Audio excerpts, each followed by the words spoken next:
চিকিৎসা এমন একটা জিনিস, স্বাস্থ্য এমন একটা জিনিস, এখানে বাদ প্রতিবাদের কিছু নেই, এখানে রাজনৈতিক মতবাদের কিছু নেই। মানুষ মারা যাচ্ছে, আমি তাকে সেবা দিচ্ছি, তার জীবন রক্ষা করার চেষ্টা করছি, এখানে বাধা বলতে কিচ্ছু নেই। আপনি ডাক দিলে সবাই ছুটে আসবে, এটার কোনো বিকল্প নেই।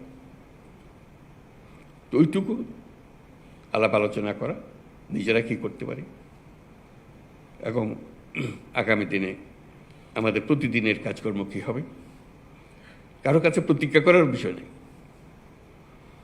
মুচলেখা দেওয়ারও কিছু নেই। এটা নিজের মুচলেখা নিজের কাছে, ওই ভঙ্গিতে অগ্রসর হব।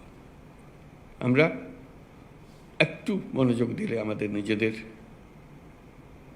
চিন্তাটাকে সেভাবে গড়ে তুললে, এই যা আছে এর মধ্যে থেকে একটা বিরাট পরিবর্তন আমরা আনতে পারি। বিরাট পরিবর্তন, ছোটোখাটো পরিবর্তন। আমরা আজকে যারা এখানে বসে আছি এই পুরো মজলিসে, এরাই হলো বাংলাদেশের স্বাস্থ্যসেবা, এখানে শেষ।